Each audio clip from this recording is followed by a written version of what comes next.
Most people think Antarctica is isolated, irrelevant, and disconnected from the global economy.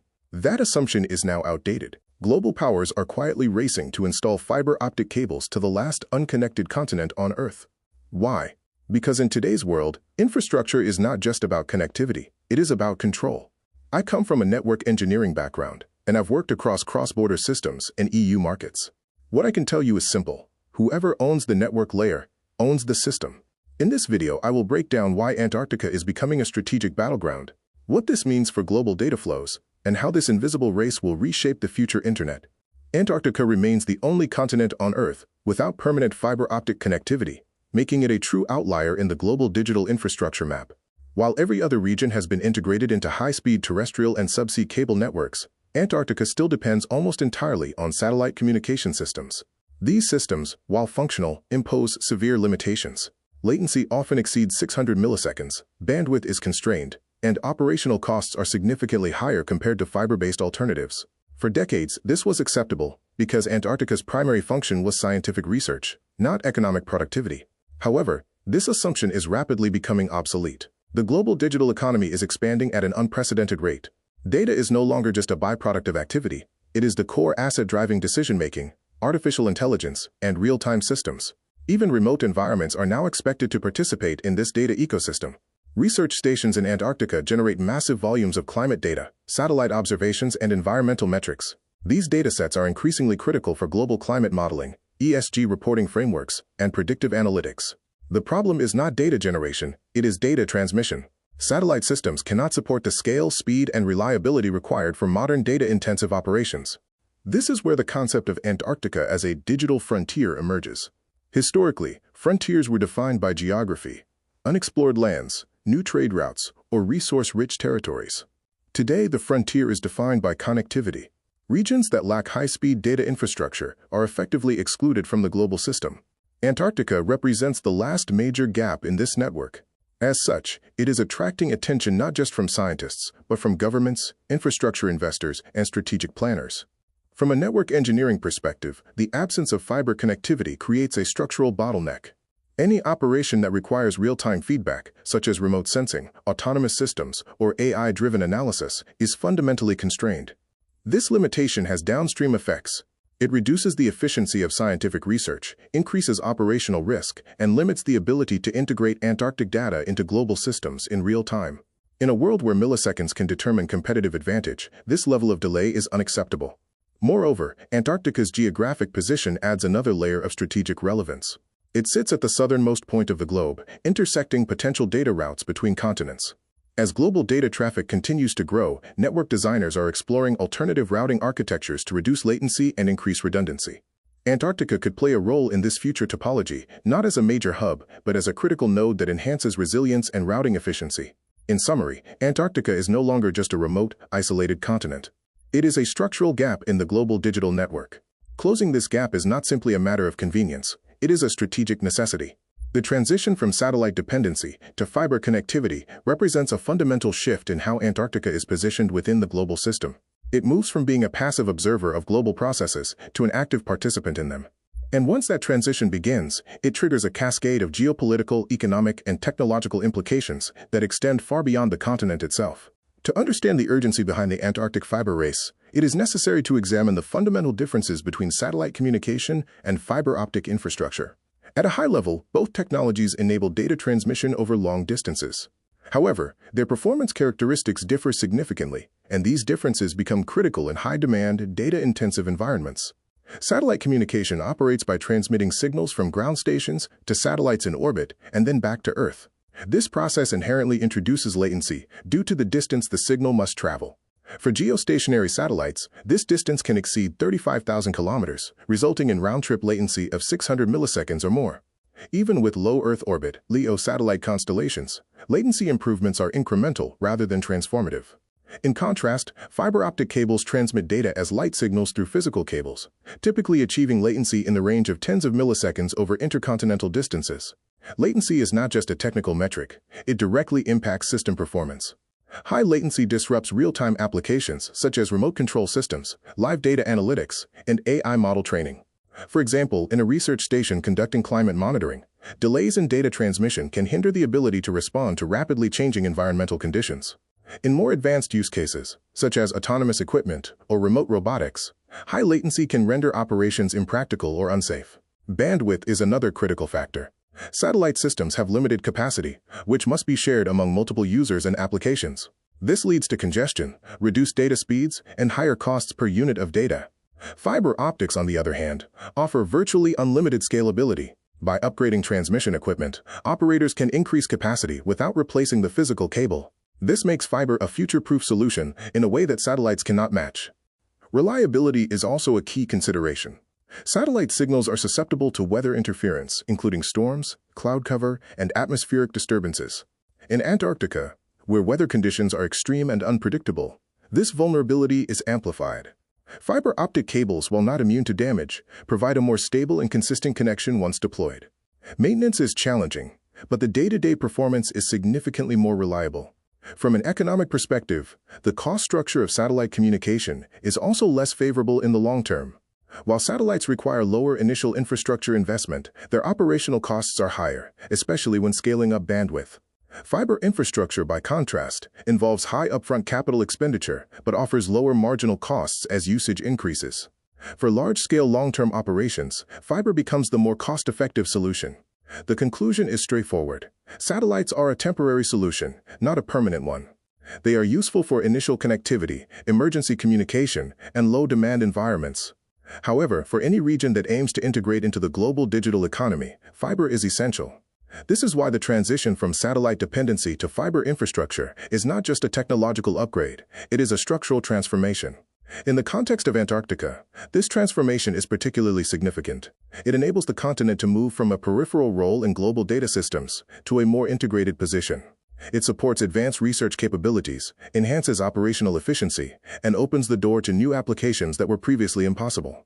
More importantly, it aligns Antarctica with the broader trend of global digital infrastructure development, where fiber networks form the backbone of connectivity. The Antarctic fiber race is often framed as a technological upgrade for scientific research, but this narrative only captures a fraction of the underlying motivations. At its core, this is a strategic infrastructure competition involving major global powers. The countries showing interest in Antarctic connectivity, such as the United States, China, Australia, and members of the European Union, are not acting purely out of scientific curiosity. They are positioning themselves within a long-term geopolitical framework where digital infrastructure defines influence. In modern geopolitics, control over physical infrastructure translates directly into control over data flows. Subsea cables already carry over 95% of global internet traffic, making them one of the most critical assets in the global system. Extending this network into Antarctica is not just about connecting a remote region, it is about expanding the boundaries of influence into previously uncontested territory. This mirrors historical patterns where early control over trade routes, such as maritime shipping lanes, conferred significant economic and political advantages. One of the key strategic drivers is data sovereignty. Governments are increasingly concerned about where data is routed, stored, and processed. By participating in Antarctic cable projects, countries can ensure that their data flows remain within controlled or allied networks. This reduces exposure to foreign surveillance, enhances cybersecurity, and strengthens national resilience. In an era of rising digital fragmentation, infrastructure decisions are becoming instruments of policy. Another factor is the potential future relevance of polar routes. As climate change alters ice conditions, new maritime and possibly even data routing pathways may emerge. While the Arctic has received more attention in this regard, Antarctica still holds long-term strategic value. Establishing infrastructure early allows countries to shape future standards, access rights, and operational norms. This is not about immediate returns. It is about positioning for scenarios that may unfold over decades. China's involvement, for example, aligns with its broader Digital Silk Road initiative, which seeks to expand global connectivity under Chinese influence. The United States, on the other hand, is focused on maintaining its leadership in global internet infrastructure and preventing strategic vulnerabilities. Australia and European nations bring regional proximity and scientific collaboration into the equation, but they also have their own strategic interests in maintaining open and secure networks. Importantly, infrastructure investments create path dependency. Once a cable is laid and a network is established, it becomes difficult for competitors to displace it. This creates a first-mover advantage, where early participants set the rules of engagement. They determine routing priorities, pricing structures, and access conditions. Over time, these decisions shape the entire ecosystem. In this context, Antarctica is not an isolated project. It is part of a broader global infrastructure competition. The same dynamics can be observed in other regions, from Southeast Asia to Africa, where undersea cables are being deployed at an accelerating pace. What makes Antarctica unique is that it represents a clean slate. There are no legacy systems, no entrenched operators, and no established routes. This makes it both an opportunity and a battleground. In summary, the Antarctic fiber race is driven by a combination of geopolitical strategy, data sovereignty concerns, and long-term positioning. It reflects a shift in how nations view infrastructure, not just as a utility, but as a strategic asset. The countries that invest today are not simply connecting a continent. They are shaping the architecture of tomorrow's global network. The most visible and publicly accepted justification for Antarctic fiber connectivity is scientific advancement. This framing is both accurate and strategically convenient. Antarctica hosts some of the most important research stations in the world, conducting studies on climate change, glaciology, astronomy, and marine ecosystems. These activities generate vast amounts of data that are critical for understanding global environmental systems. However, the current satellite-based communication infrastructure significantly limits the efficiency and scope of this research. Modern scientific research is increasingly data-intensive. High-resolution satellite imagery, continuous sensor monitoring, and advanced modeling techniques produce datasets that can reach terabytes or even petabytes in size. Transmitting this data via satellite is slow, expensive, and often impractical. As a result, researchers are forced to prioritize certain datasets, delay analysis, or physically transport storage devices, a process that is both inefficient and risky. Fiber optic connectivity would fundamentally change this dynamic. It would enable real-time data transmission, allowing researchers to analyze information as it is collected. This has immediate benefits. For example, in climate monitoring, real-time data can improve the accuracy of predictive models and enable faster responses to environmental changes. In astronomy, it allows for the rapid sharing of observations with global research networks, enhancing collaboration and discovery. Beyond data transmission, fiber connectivity also supports advanced computational capabilities. Researchers could leverage remote high-performance computing resources, run complex simulations, and apply AI models without being constrained by local infrastructure. This effectively transforms Antarctic research stations into fully integrated nodes within the global scientific ecosystem. However, while the scientific benefits are substantial, they also serve as a gateway for broader infrastructure development. Science provides a neutral and cooperative framework that aligns with the principles of the Antarctic Treaty System. It allows countries to justify investments without triggering immediate geopolitical tensions. In this sense, science acts as both a driver and a cover for infrastructure expansion. The concept of dual use becomes relevant here. Infrastructure built for scientific purposes can often be repurposed for other applications. High-capacity data links, secure communication channels, and advanced monitoring systems have clear value beyond research. While these additional uses are rarely emphasized in public discourse, they are well understood by policymakers and strategic planners. Another aspect to consider is funding and collaboration. Scientific projects often involve international partnerships, which can help distribute costs and risks. However, these collaborations also create dependencies. Countries that control key infrastructure components can exert influence over access, usage, and development priorities. This adds another layer of complexity to what might otherwise appear as purely cooperative initiatives. In summary, science is the official narrative because it is both legitimate and politically acceptable. It highlights the tangible benefits of connectivity and aligns with existing governance frameworks. However, it is not the full story. Behind the scientific rationale lies a broader set of strategic considerations that shape how and why this infrastructure is being developed. Understanding this duality is essential for interpreting the Antarctic fiber race in its proper context. Undersea fiber optic cables are often perceived as neutral infrastructure, tools that simply enable communication and data exchange. In reality, they are deeply embedded in the strategic landscape. The concept of dual-use infrastructure refers to systems that serve both civilian and non-civilian purposes, often simultaneously. Antarctic fiber projects fall squarely into this category. At a basic level, fiber cables transmit data. However, the nature of that data, the routes it takes, and the entities that control it introduce layers of strategic complexity. For civilian applications, the benefits are clear: improved research capabilities, better communication, and enhanced operational efficiency.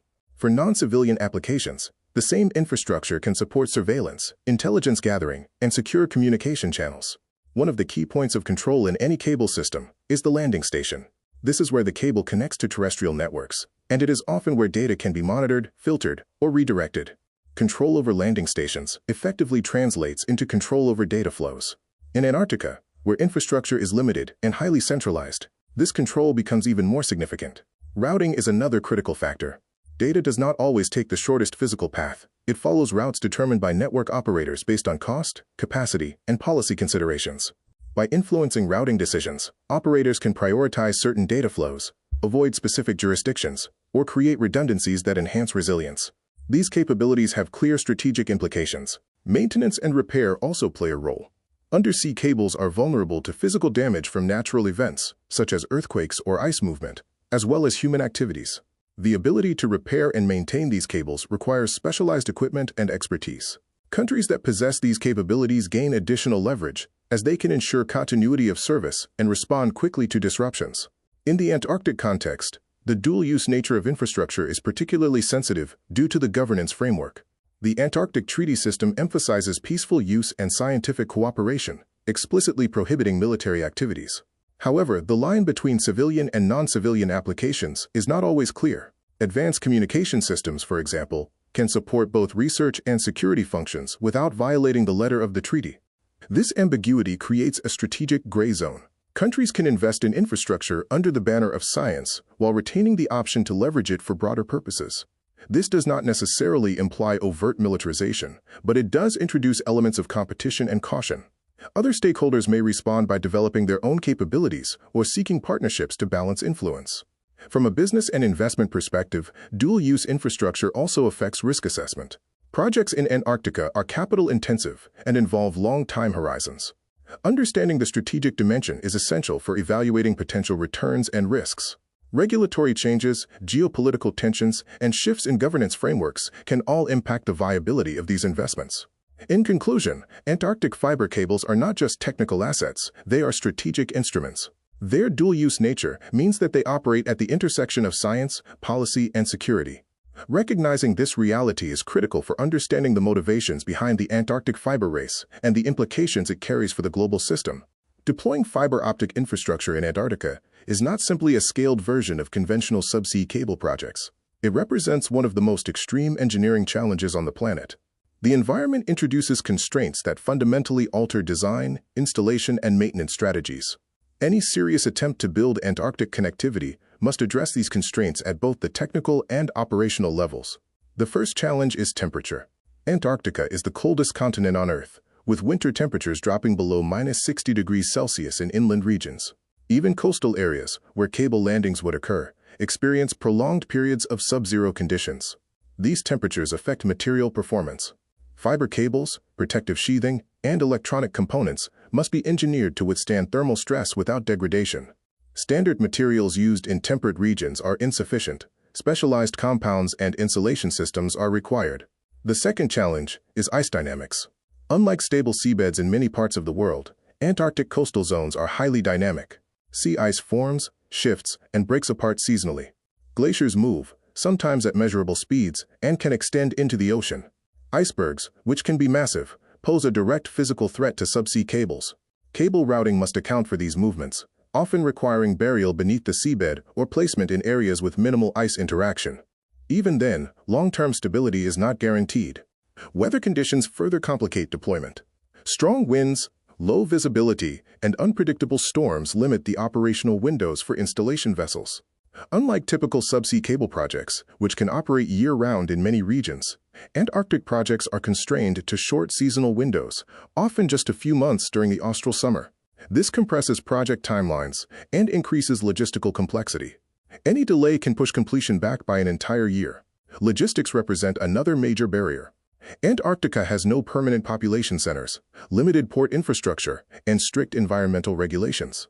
Transporting equipment, personnel, and materials requires careful planning and coordination. Supply chains must be resilient, as resupply during winter months is nearly impossible. This increases both cost and risk. Every component must be accounted for in advance, with contingency plans for failure scenarios. Environmental protection is also a critical factor. The Antarctic Treaty System and related protocols impose strict guidelines to minimize ecological impact. Cable routes must avoid sensitive habitats, and installation processes must be designed to prevent contamination or disruption. This adds an additional layer of regulatory approval and monitoring, which can extend project timelines and increase compliance costs. From a financial perspective, these challenges translate into significantly higher capital expenditure. Antarctic cable projects are likely to cost multiples of comparable projects in more accessible regions. The return on investment is not immediate, which means that funding typically comes from governments or strategic consortia rather than purely commercial operators. This reinforces the idea that these projects are driven by long-term strategic considerations rather than short-term profitability. Maintenance is the final piece of the equation. Even after successful deployment, maintaining a cable in Antarctic conditions is extremely difficult. Repair operations require specialized vessels and favorable weather conditions, both of which are limited.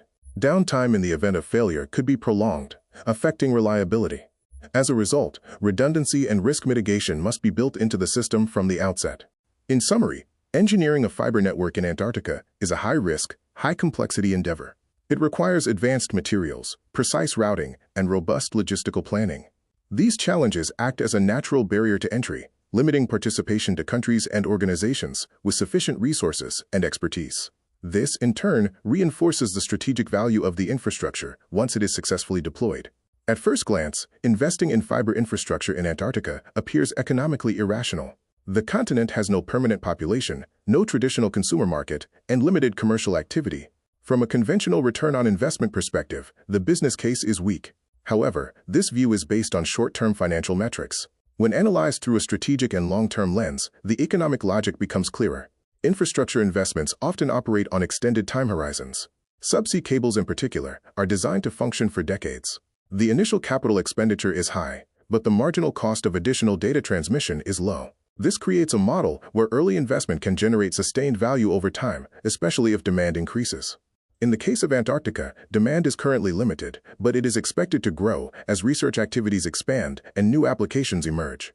One of the key economic concepts at play is first-mover advantage. The entities that build the initial infrastructure gain control over critical assets, including cable routes, landing points, and network integration. This control allows them to influence pricing, access conditions, and future expansion. Competitors entering the market later face higher barriers, as they must either build parallel infrastructure or negotiate access with existing operators. Another factor is strategic rent. Unlike traditional economic rent derived from natural resources, strategic rent arises from control over essential infrastructure. In the digital economy, connectivity is a prerequisite for participation. By owning or controlling key segments of the network, operators can capture value not just from direct usage fees, but from the broader ecosystem that depends on that infrastructure. There is also an option value component. Investing in Antarctic fiber creates the option to leverage that infrastructure for future opportunities. These could include advanced research collaborations, new data routing architectures, or even commercial activities that are not yet fully defined. In financial terms, this is similar to holding a call option on future developments. The initial investment secures a position that can be activated as conditions evolve. Government involvement further alters the economic equation. Many Antarctic infrastructure projects are funded or supported by public institutions. The objectives are not purely financial. They include national security, scientific leadership, and geopolitical influence. This allows for investment decisions that would not meet private sector return thresholds, but are justified by broader strategic benefits.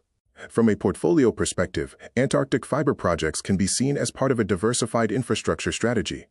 Governments and large organizations invest in a range of assets, some of which provide immediate returns and others that serve long-term strategic goals.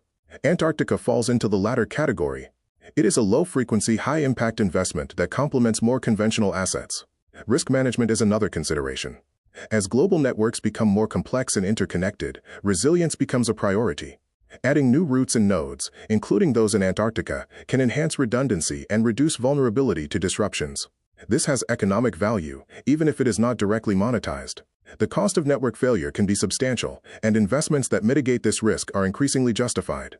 In conclusion, the economic logic of Antarctic fiber investment is not based on immediate profitability. It is driven by long-term strategic value, control over infrastructure, and the potential to capture future opportunities. When viewed through this lens, the investment becomes not only rational, but necessary for entities seeking to maintain or enhance their position in the global digital economy. The development of fiber connectivity in Antarctica is not an isolated event. It is part of a broader transformation in the architecture of the global internet. As data volumes continue to grow and applications become more latency sensitive, the design of network infrastructure is evolving. Antarctica, despite its remote location, has the potential to play a role in this evolution. One of the key trends is the shift toward more distributed and resilient network topologies. Traditional internet architecture relied heavily on a limited number of major hubs and routes. While efficient, this model creates vulnerabilities. Disruptions in key locations, whether due to natural disasters, technical failures, or geopolitical tensions, can have cascading effects. Expanding the network to include additional nodes, such as those in polar regions, enhances redundancy and resilience. Another trend is the optimization of data routing. As global data flows increase, network operators seek to minimize latency and maximize efficiency. In some cases, polar routes can offer shorter paths between certain regions, particularly in the southern hemisphere. While Antarctica is unlikely to become a major transit hub, it can contribute to more flexible routing options, especially as new technologies and applications emerge. Edge computing is also relevant. This paradigm involves processing data closer to its source rather than relying on centralized data centers. In Antarctica, this could enable more efficient handling of research data, reducing the need for long-distance transmission. Fiber connectivity supports this model by providing high-speed links between local processing units and global networks. The integration of Antarctica into the global network also has implications for governance. The Internet is not just a technical system. It is shaped by policies, standards, and agreements. As new regions become connected, questions arise who controls the infrastructure, how data is managed, and what rules apply. Antarctica's unique governance framework adds complexity to these issues, as it is governed by international treaties rather than a single national authority. From a technological perspective, Antarctic connectivity could serve as a testing ground for new solutions. Extreme conditions provide an opportunity to develop and validate technologies that can later be deployed in other challenging environments. This includes advanced materials, autonomous maintenance systems, and innovative routing algorithms. There is also a symbolic dimension. Connecting the last unconnected continent represents the completion of a global network. It reinforces the idea of a fully integrated digital world, where no region is beyond reach. While this has clear benefits, it also raises questions about the limits of expansion and the balance between connectivity and preservation. In summary, Antarctic fiber projects contribute to the ongoing evolution of the Internet. They enhance resilience, enable new routing possibilities, and support emerging technologies. At the same time, they introduce new challenges in governance and environmental management. Understanding these dynamics is essential for anticipating how the global network will develop in the coming decades. The Antarctic fiber race ultimately reinforces a fundamental principle. Infrastructure is power. In the digital age, this principle extends beyond physical assets to include the networks that enable data flow. Control over these networks confers economic, political, and strategic advantages that are difficult to replicate through other means. Historically, power was associated with control over land, resources, and trade routes. In the modern era, data has become a critical resource, and the infrastructure that supports it has taken on similar importance. Subsea cables, data centers, and network nodes form the backbone of the global digital economy. Those who control this backbone influence how information moves, how markets operate, and how decisions are made. In Antarctica, this dynamic is particularly clear because the starting point is zero. There is no existing infrastructure to inherit or compete with. Every cable laid, every landing station built, represents a new piece of the network. This creates a unique opportunity to shape the system from the ground up. It also intensifies competition as multiple actors seek to establish their presence. Control does not necessarily mean exclusivity. In many cases, infrastructure is shared among multiple stakeholders. However, even shared systems have governance structures that determine access, pricing, and operational priorities. Being part of these structures provides influence, while being excluded can create dependency. This is why countries invest heavily in infrastructure, even when direct financial returns are uncertain. For businesses and entrepreneurs, the implications are indirect but significant. The structure of global networks affects everything from data costs to market access. Changes in routing, latency, and reliability can influence business models, particularly in data-intensive industries. Understanding where infrastructure is being built and by whom provides insight into future opportunities and risks. There is also a strategic lesson. Infrastructure investments are long-term by nature. They require patience, capital, and a clear vision of future needs. In many cases, the benefits are not immediately visible, but they accumulate over time. This contrasts with short-term, transactional approaches to business, which may generate quick returns but lack sustainability. Finally, the Antarctic fiber race highlights the interconnectedness of technology, policy, and strategy. It is not enough to understand the technical aspects of connectivity. One must also consider the regulatory environment, the geopolitical context, and the economic incentives. These factors interact in complex ways, shaping outcomes that are often unpredictable. In conclusion, Antarctica is not just being connected, it is being integrated into a system where infrastructure defines power. The decisions made today will influence how this system evolves, who benefits from it, and how it is governed. For those observing or participating in the global digital economy, this is not a peripheral issue. It is a central one.